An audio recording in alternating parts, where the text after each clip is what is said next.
Imagine que você é um policial e recebe um chamado para uma propriedade isolada, escondida profundamente nas colinas próximas a Santa Fé. Uma casa conhecida há décadas por seu silêncio absoluto e por oferecer privacidade total aos seus moradores. Um lugar onde quase nada acontece, onde a rotina costuma ser tranquila e previsível. Mas naquela manhã, algo parece errado. Ninguém atende às ligações. Os portões estão fechados. E quando os policiais finalmente conseguem entrar na propriedade, encontram uma cena que deixa até investigadores experientes sem palavras. Duas pessoas estão mortas dentro da própria casa. Um ator mundialmente famoso, vencedor de um Oscar, e sua esposa. No início, parece apenas uma tragédia silenciosa. Porém, algumas horas depois, uma descoberta transforma essa história em algo muito mais estranho. Um mistério que até hoje levanta perguntas sem respostas. Se você gosta de histórias reais,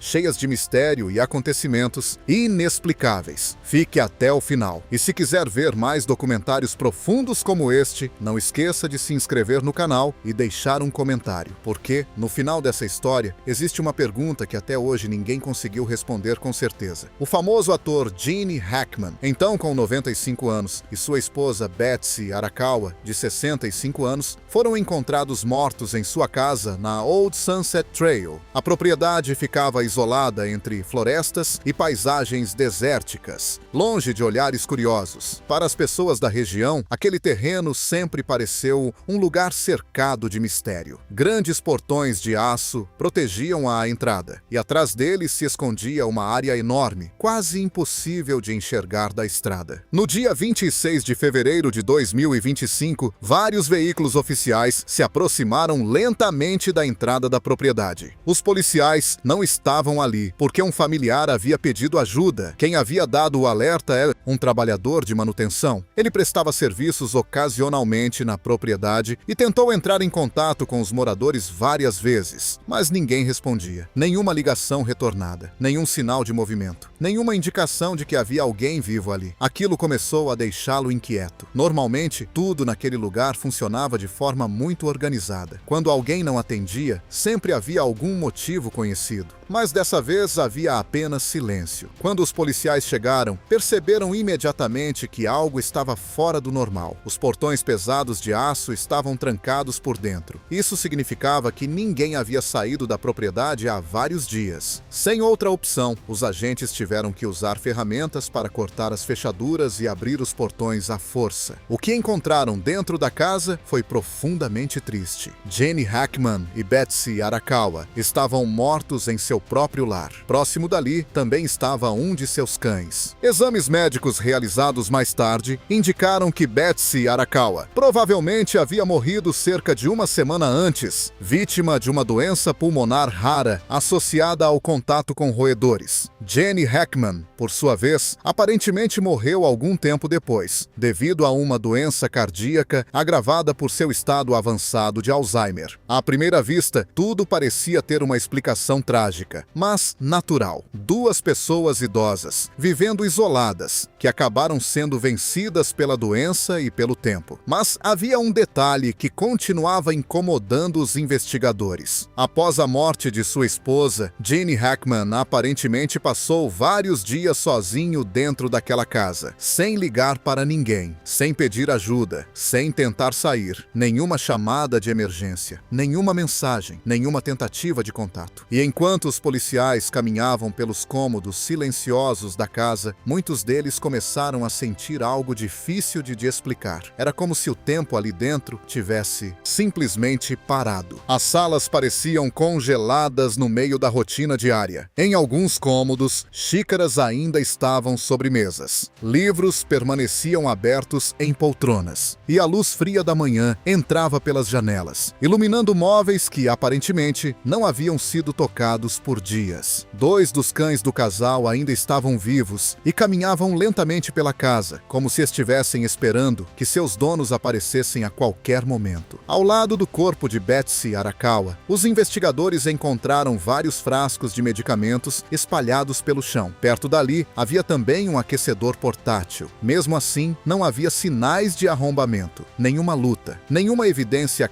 clara de violência. Ainda assim, algo parecia estranho. Detalhes detalhes demais não se encaixavam perfeitamente. Por esse motivo, os policiais decidiram examinar toda a propriedade com muito mais cuidado. Oficialmente, as autoridades declararam, mais tarde, que não haviam encontrado evidências claras de crime. Mesmo assim, foi ordenada uma investigação forense completa. Uma decisão que mostrava que os investigadores tinham a sensação de que talvez existisse mais por trás daquela história. Primeiro, a equipe se concentrou na casa. Cada cômodo foi fotografado. Objetos pessoais foram catalogados. A estrutura do edifício foi cuidadosamente analisada. Foi durante essa análise que alguns investigadores começaram a notar algo curioso. A construção da propriedade era incomum. O sistema de segurança era muito mais complexo do que se esperaria em uma residência privada. Sensores de movimento monitoravam diversas áreas do terreno. Várias câmeras estavam posicionadas de forma que seus ângulos se sobrepunham, cobrindo praticamente todos os cantos da propriedade. Alguns policiais chegaram a comentar que o sistema parecia mais com a segurança de uma instalação altamente protegida do que com a de uma casa comum. Curiosamente, enquanto o exterior era fortemente monitorado, o interior da casa lembrava quase um museu. Os cômodos estavam cheios de móveis antigos, pinturas e objetos decorativos extremamente detalhados. Muitas peças pareciam ter séculos de idade. Alguns visitantes do passado chegaram a afirmar que certos móveis poderiam ter pertencido a antigas famílias nobres europeias. Grandes lustres pendiam do teto, e alguns deles pareciam ter sido originalmente feitos para edifícios de uma época muito anterior à eletricidade moderna. Os jardins da propriedade também eram extraordinariamente bem cuidados. Plantas raras cresciam ao longo de caminhos de pedra sinuosos, e alguns especialistas em botânica que visitaram o lugar no passado disseram ter dificuldade em identificar certas espécies. Apesar de toda essa beleza, havia algo estranho na história do terreno. Pessoas que tentaram pesquisar o passado da propriedade frequentemente encontravam lacunas inexplicáveis nos registros. Alguns projetos arquitetônicos estavam parcialmente censurados. Certos documentos de propriedade tinham informações ausentes. Um historiador local chegou a passar meses tentando investigar o passado daquele terreno, mas, de repente, ele abandonou o projeto e nunca publicou suas conclusões. Ex-funcionários da propriedade também pareciam estranhamente reservados. Jardineiros, empregados domésticos e técnicos de manutenção que trabalharam ali ao longo dos anos raramente falavam sobre suas experiências. Em uma época em que informações costumam circular rapidamente por conversas ou redes sociais, esse silêncio coletivo parecia incomum. Quanto mais os investigadores examinavam a casa, mais percebiam pequenas peculiaridades arquitetônicas. Alguns corredores eram surpreendentemente estreitos para uma casa daquele tamanho. Certas paredes pareciam muito mais grossas do que o necessário para uma construção comum. No início, muitos pensaram que aquilo era apenas resultado de escolhas de design excêntricas. Mas quando começaram a analisar a estrutura com mais atenção, um padrão começou a surgir lentamente. E esse padrão acabaria levando os investigadores a um cômodo aparentemente comum. A biblioteca particular de Jane Hackman. Ela era um dos lugares mais silenciosos da casa. Estantes altas iam do chão ao teto, repletas de romances antigos, livros históricos e edições raras acumuladas ao longo de décadas. No centro do cômodo havia uma mesa pesada de madeira. Ao lado dela, uma grande poltrona de couro, que parecia ter testemunhado incontáveis horas de leitura tranquila. A luz entrava suavemente pelas janelas altas, enquanto partículas de poeira flutuavam lentamente no ar. À primeira vista, tudo parecia perfeitamente normal, mas alguns investigadores começaram a notar pequenos detalhes que não combinavam com aquela imagem. Alguns livros não estavam perfeitamente alinhados nas prateleiras, como se tivessem sido retirados recentemente e colocados de volta com pressa. Nas prateleiras inferiores havia uma fina camada de poeira, e nela era possível ver pequenas marcas, como se algo tivesse sido movido ali há pouco tempo. Para a maioria das pessoas, esses detalhes passariam despercebidos, mas para investigadores experientes, pequenas alterações como essas podiam indicar que algo havia acontecido naquele espaço aparentemente tranquilo. Então eles começaram a examinar as paredes, e foi nesse momento que fizeram uma descoberta inesperada. Entre dois elementos decorativos de madeira havia uma pequena fresta quase quase invisível. O trabalho artesanal era tão preciso que só era possível percebê-la olhando com extrema atenção. Quando um dos policiais pressionou cuidadosamente aquela parte da parede, algo se moveu. Um mecanismo escondido começou a ranger suavemente, e uma parte da estante deslizou lentamente para dentro. Atrás dela, apareceu uma abertura estreita, e logo além dessa abertura, uma escadaria de pedra que descia para baixo da casa. Os investigadores acenderam suas lanternas e começaram a descer. Cada passo parecia levá-los para um lugar completamente diferente. O ar ficou mais frio. Um leve cheiro metálico surgiu no corredor. O eco dos passos deles batia nas paredes de pedra de uma forma estranha, como se o túnel se estendesse muito além do alcance da luz de suas lanternas. E naquele momento, todos perceberam a mesma coisa. Eles não estavam apenas investigando uma casa. Talvez estivessem entrando em algo muito mais antigo e muito mais profundo. Cada passo ecoava pelas paredes de pedra, criando um som oco que parecia viajar pelo túnel escuro à frente. O ar ali embaixo era visivelmente diferente do da casa. Mais frio, mais pesado, com um leve cheiro metálico misturado ao odor seco de poeira antiga. As lanternas dos investigadores iluminavam apenas alguns metros à frente, revelando paredes de pedra irregular, reforçadas em alguns pontos com concreto e estruturas metálicas. Parecia claro que aquele túnel havia sido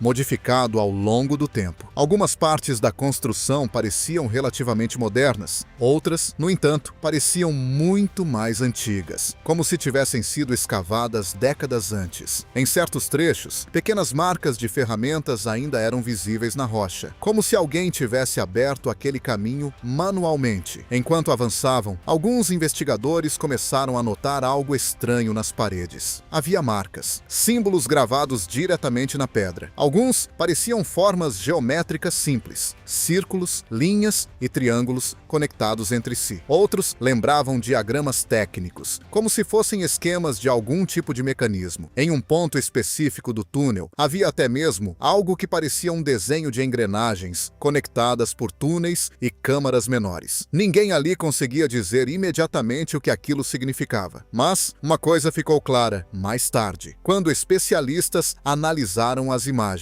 Esses desenhos não pareciam decorativos. Eles pareciam instruções. Depois de alguns minutos caminhando, o túnel finalmente começou a se abrir. A passagem estreita levou os investigadores a uma grande câmara subterrânea. Eles pararam por um momento na entrada, iluminando o espaço com as lanternas. O ambiente era muito maior do que qualquer um deles esperava. As paredes eram feitas de pedra antiga, reforçadas em algumas áreas com vigas metálicas. O ar era seco e carregado de poeira. Parecia um lugar que havia permanecido intocado por muitos anos. Ao longo das paredes havia várias caixas de madeira. Algumas estavam parcialmente quebradas pelo tempo. Outras permaneciam surpreendentemente bem preservadas. Os investigadores começaram a abrir algumas delas. Dentro encontraram uma coleção curiosa de objetos. Fotografias antigas, documentos amarelados, peças metálicas cuja função não era imediatamente clara. Muitas das fotografias mostravam grupos de pessoas reunidas ao redor de grandes mesas. Sobre essas mesas, havia mapas, plantas e o que pareciam ser desenhos técnicos. As roupas das pessoas nas imagens sugeriam que aquelas fotografias poderiam ter sido tiradas na primeira metade do século XX. Uma das fotos chamou particularmente a atenção. Nela, vários homens estavam reunidos em um pequeno quarto, iluminado apenas por uma lâmpada pendurada no teto. No verso da fotografia, havia uma anotação escrita à mão. O ano, 1937. Depois do ano havia uma palavra parcialmente ilegível. Os investigadores não conseguiram decifrá-la completamente naquele momento. Em outra caixa havia pastas grossas de couro. Dentro delas estavam listas de nomes. Alguns nomes estavam riscados. Outros estavam completamente cobertos por tinta preta. Ao lado dos nomes havia sequências de números e referências a eventos que não apareciam em nenhum arquivo público conhecido. Algumas páginas páginas estavam parcialmente queimadas, como se alguém tivesse tentado destruir os documentos e parado antes de terminar. Mas nada chamou mais atenção do que o que estava no fundo da câmara. Uma enorme porta de metal. Ela era feita de placas grossas de aço, presas por rebites pesados. O design lembrava portas de segurança usadas em instalações militares ou bunkers da metade do século XX. Os feixes das lanternas refletiam na superfície metálica, enquanto um técnico se aproximava para examinar o mecanismo. Depois de alguns minutos, analisando a estrutura, ele confirmou algo que muitos já suspeitavam. A porta estava trancada, por dentro. Isso significava que o sistema de travamento estava do outro lado da porta, em um espaço que ninguém ali ainda havia visto. Essa descoberta trouxe uma nova pergunta para a investigação. Por que existia uma estrutura subterrânea tão antiga sob uma propriedade privada? E para que aquele lugar havia sido usado originalmente? A localização da propriedade tornava tudo ainda mais intrigante. Santa Fé fica a menos de 1 hora de distância de Los Alamos, o local onde, durante a Segunda Guerra Mundial, cientistas desenvolveram as primeiras bombas atômicas como parte de um projeto altamente secreto. Depois da guerra, diversas instalações militares, laboratórios e bunkers foram construídos na região do norte do Novo México. Anos mais tarde, documentos governamentais confirmaram que, durante a Guerra Fria, existiu uma rede de túneis, instalações subterrâneas e estruturas de segurança espalhadas pela região. Algumas dessas estruturas foram posteriormente seladas. Outras simplesmente desapareceram dos registros públicos. Moradores da região também começaram a compartilhar histórias curiosas quando souberam da descoberta. Alguns disseram que, ao longo das décadas, às vezes ouviam sons estranhos vindos do subsolo, vibrações profundas e rítmicas. Um morador antigo descreveu certa vez um tremor que parecia diferente de um terremoto, mais mecânico, mais regular. Um geólogo local chegou a analisar essas vibrações anos atrás usando um equipamento portátil. Segundo ele, os padrões não pareciam naturais, pareciam mecânicos. No entanto, nunca foi possível provar se esses eventos estavam realmente conectados ao túnel encontrado sob a propriedade. O que se sabe com certeza é apenas o seguinte: quando os portões daquela propriedade foram finalmente abertos em fevereiro de 2025, os investigadores acabaram descobrindo algo que parecia muito mais antigo do que a própria casa. Uma história enterrada por décadas, talvez até por mais de um século. E atrás daquela porta de aço, ainda trancada por dentro, pode existir um último pedaço dessa história. Talvez apenas um corredor vazio, talvez um bunker esquecido da Guerra Fria, ou talvez algo que explique por que aquela estrutura permaneceu escondida por tanto tempo. Mas, até o dia em que alguém finalmente abrir aquela porta, uma última pergunta continuará sem resposta. O que exatamente existe atrás daquela porta de aço sob a antiga propriedade nas colinas de Santa Fé? E se um dia ela for aberta, será que a verdade finalmente virá à luz? Ou será que alguns segredos foram feitos para permanecer enterrados para sempre?